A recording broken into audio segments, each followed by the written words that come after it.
Bonjour mes chers frères, que la grâce et la paix de notre Seigneur Jésus descendent sur chacun de vous et sur votre famille également. Amen. Je suis le pasteur Antonio Junior et je suis ici pour partager avec vous une nourriture spirituelle que Dieu a déposée ici, dans mon cœur, et je veux la partager avec vous. Frères, c'est comme si je prenais la main de chacun d'entre vous et que je disais « ça va aller, tout va passer ». Toutes les difficultés, les problèmes, les souffrances que nous affrontons aujourd'hui ne se comparant pas à ce que Dieu a préparé pour chacun de nous. Mais pour cela, nous devons rester fermes, ne pas revenir en arrière, ne pas abandonner. Parce que la Bible dit que nous ne devons laisser rien ni personne nous voler notre couronne. Frères, il existe une couronne de victoire, une couronne que Jésus va poser sur notre tête là-bas dans l'éternité. La Bible dit que nous ne devons pas faiblir, que nous ne devons pas nous décourager face aux épreuves, car après avoir été approuvés, nous recevrons la couronne de la vie que Dieu a préparée pour ceux qui l'aiment. Alors, frères, persévérons jusqu'à la fin. Je veux vous parler aujourd'hui de combien il est difficile de faire la volonté de Dieu. N'est-ce pas vrai? Il est difficile d'obéir à la parole du Seigneur, mais je vais vous donner une solution et un espoir. Je suis sûr que ce message aujourd'hui sera puissant au nom de Jésus. Avant que nous commencions, je veux juste vous demander rapidement de cliquer ici, sur le bouton s'abonner. Vous qui êtes nouveau ici. Quand vous cliquez sur ce bouton, une petite cloche va apparaître. Il est très important de cliquer sur la cloche et de sélectionner l'option « Tout est ». D'accord ? Ainsi, vous recevrez sur votre téléphone ma prochaine vidéo publiée. Je fais tous les jours la prière du matin, à 5h du matin, j'enregistre une vidéo l'après-midi à 2h30 et ça a été une bénédiction. Et aussi à 6h du soir, je mets la prière du soir et ça a été très spécial. Merci à chacun d'entre vous pour votre partage. Je sais qu'il y a des personnes ici qui ont des groupes sur WhatsApp et chaque jour, ils prennent les prières et les envoient à tous leurs amis et à leurs familles. Alors, frères, je n'ai qu'à remercier chacun d'entre vous. Et je vous demande aussi, à la fin, si vous aimez, de cliquer sur le pouce bleu, car cela aide YouTube à comprendre que cette vidéo est un bon contenu. C'est pour toute la famille, d'accord? Alors, frères, je voudrais lire avec vous une phrase, enfin un verset, n'est-ce pas? Que l'apôtre Paul dit que c'est merveilleux, mais en même temps, c'est un défi. Regardez ce qui est écrit dans Romains 8,17. Il est dit ceci. « Si nous sommes enfants de Dieu, alors nous sommes ses héritiers, et par conséquent, co-héritiers avec Christ. Si en effet nous participons à ses souffrances, nous participerons aussi à sa gloire. Je considère que nos souffrances actuelles ne sont rien comparées à la gloire qui nous sera révélée plus tard. » Amen. Regardez comme c'est formidable, frère. Ici, l'apôtre Paul dit que si nous voulons participer à la gloire du Christ, nous devons aussi participer aux souffrances du Christ. Et après tout, qu'est-ce que la souffrance du Christ? Laisse-moi t'expliquer. La Bible dit qu'il existe un combat entre notre esprit et notre chair. Notre esprit, avant Jésus, il était mort, mais maintenant, quand nous remettons notre vie à Jésus, quand nous le reconnaissons comme notre Seigneur et Sauveur, notre esprit est vivifié et maintenant il est lié à Dieu. Il désire faire les choses de Dieu, il désire obéir à Dieu. Mais notre chair a été contaminée par le péché et à cause de cela, notre chair ne désire pas faire la volonté de Dieu, mais elle désire faire quoi? Les plaisirs de la chair. Il existe une impulsion qui nous pousse à faire ce qui est mal. Et nous sommes tous encore prisonniers de ce corps de mort. L'apôtre Paul lui-même a dit « Jusqu'à quand vais-je rester dans ce corps de mort ?» C'est un corps qui ne désire que la chair, le péché. Et cela est venu à cause de la désobéissance d'Adam et Ève, après leur chute, après qu'ils aient sans péché, maintenant l'homme a été séparé de Dieu. Alors, frères, il existe maintenant parmi nous un combat spirituel, une lutte qui est très difficile à gagner, et je vais te montrer à la fin de cette vidéo comment tu vas la remporter. Un jour, Jésus était là au Gethsémani et il souffrait dans sa chair. Pourquoi? Parce qu'il savait que, dans peu de temps, il serait conduit à la croix. Et il subirait le châtiment que nous méritions, il souffrirait en faveur des pécheurs. Jésus ne connaissait pas le péché et, à cause de cela, il a beaucoup souffert dans sa chair. La Bible dit que de son corps sortait comme une sueur de sang.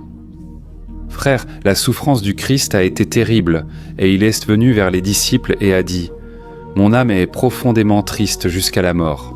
Et vous n'avez même pas pu veiller avec moi en prière, ne serait-ce qu'une heure ?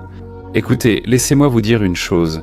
L'esprit est prêt, mais la chair est faible. Alors, vous devez veiller et prier pour ne pas tomber en tentation. » Frère, Jésus parlait aux disciples. « Écoutez, vous avez déjà cru en moi, c'est-à-dire que votre esprit a maintenant été vivifié.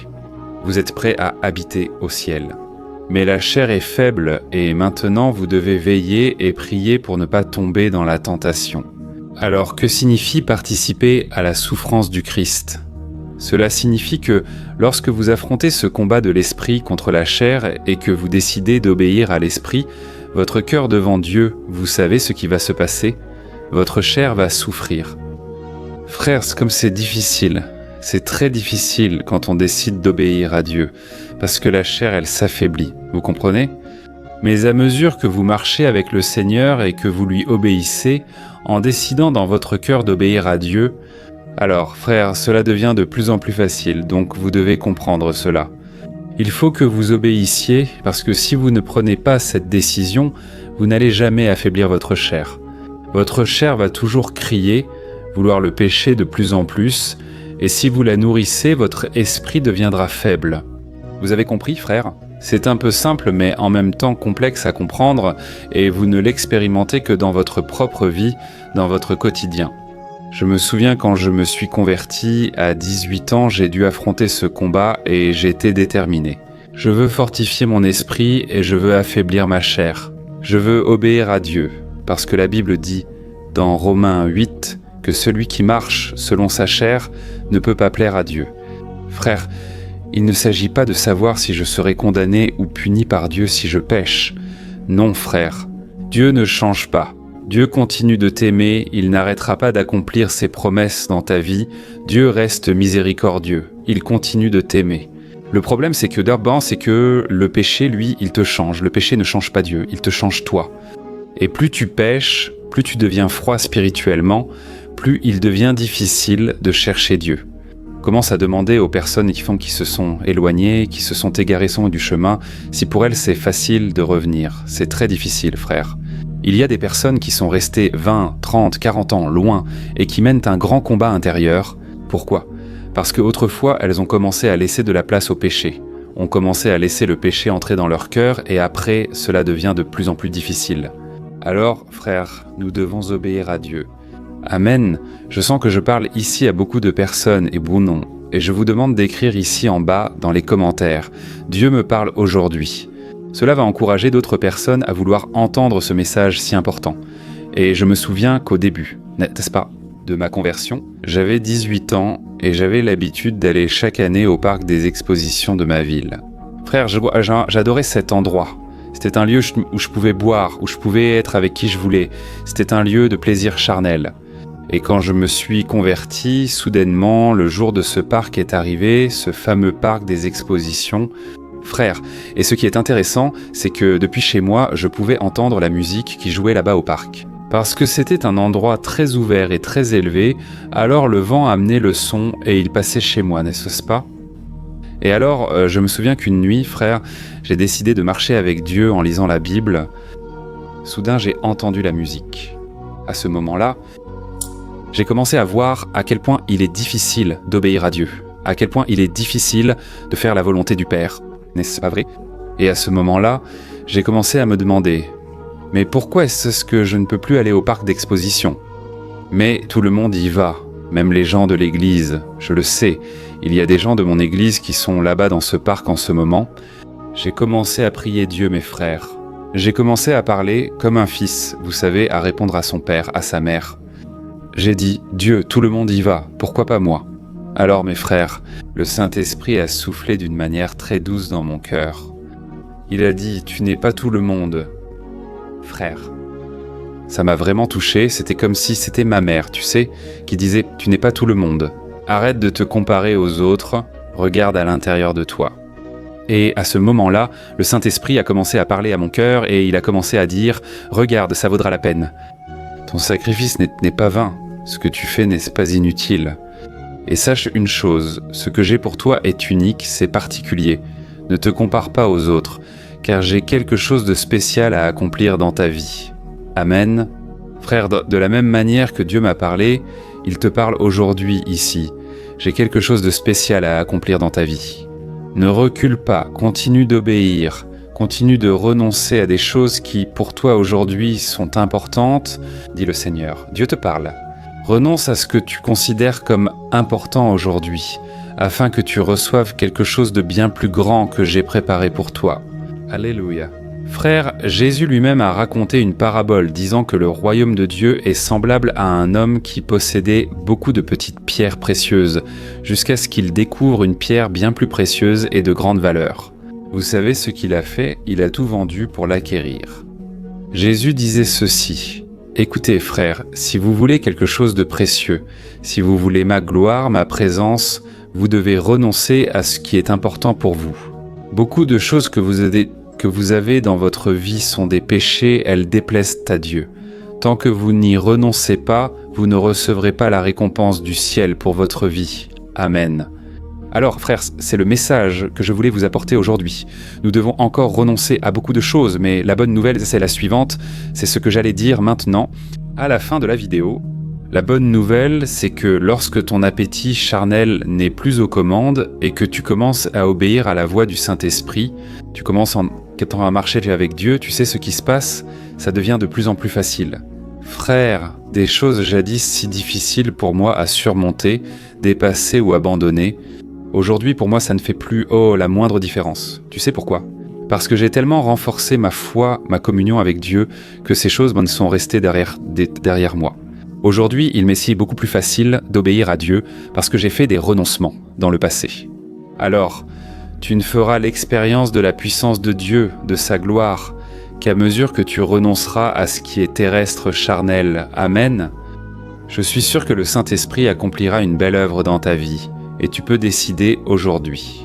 Ne continue pas à nourrir ta chair, cela ne fera que t'affaiblir, t'éloigner de Dieu et t'endurcir spirituellement. Dieu, il a des plans merveilleux. Cela s'applique aussi dans le domaine des relations. Combien aujourd'hui refusent de quitter une relation amoureuse, sachant pourtant que ce n'est pas la volonté de Dieu pour elles. Mais elles sont prisonnières. Pourquoi ? Elles ont peur de souffrir, peur de ce qui va se passer quand elles seront célibataires, de la souffrance, de la solitude. Frère, la peur ne vient pas de Dieu. Renonçons à cela.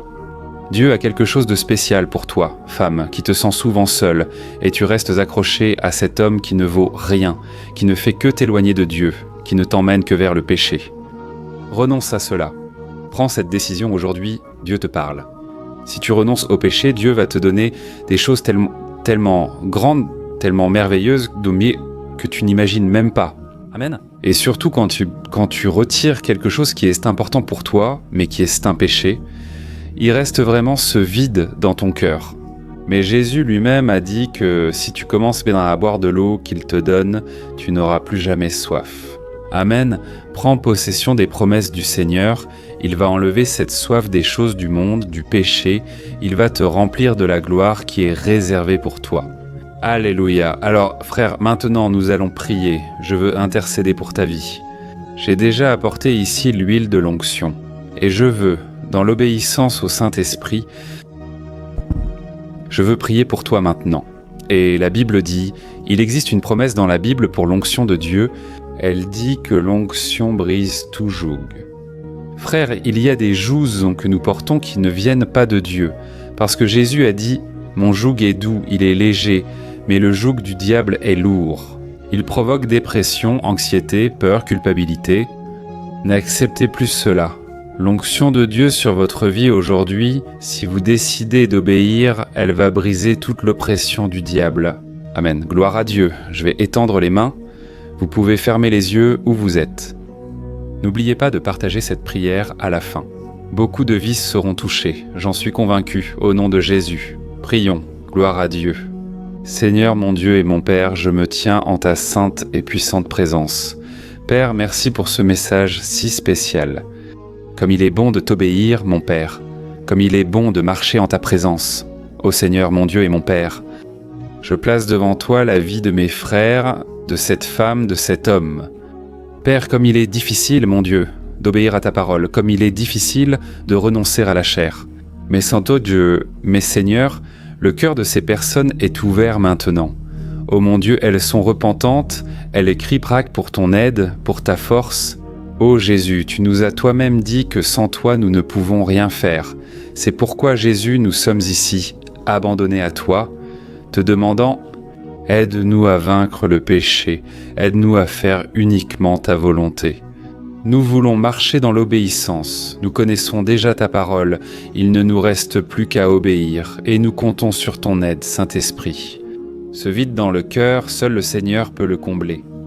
Combien de personnes sont maintenant décidées à rompre avec cette relation qui ne vient pas de Dieu, à couper ce contact sur WhatsApp, sur Instagram?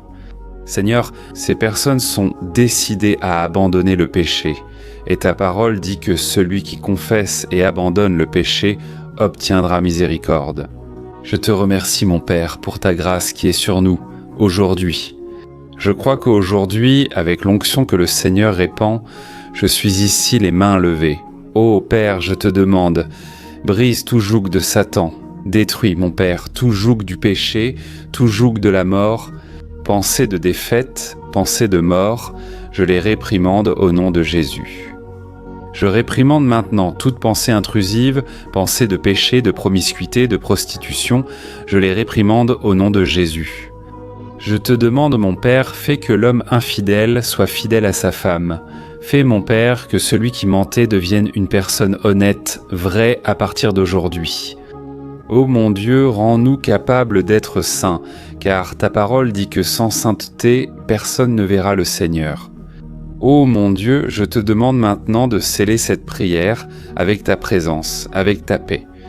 Je prie aussi pour toutes les personnes qui sont malades. Il y a des personnes ici qui sont malades à cause du péché. Le péché rend l'âme malade, rend le corps malade. Père, au nom de Jésus, pardonne les péchés de cette personne. Elle est en train de confesser Jésus maintenant avec sa bouche. Et je te demande maintenant, Seigneur, couvre-la de ton sang. Et en ce moment, je déclare la guérison, la restauration et le pardon du Seigneur. Au nom de Jésus, c'est ainsi que je prie et que je te remercie. Amen. Gloire à Dieu. Alléluia.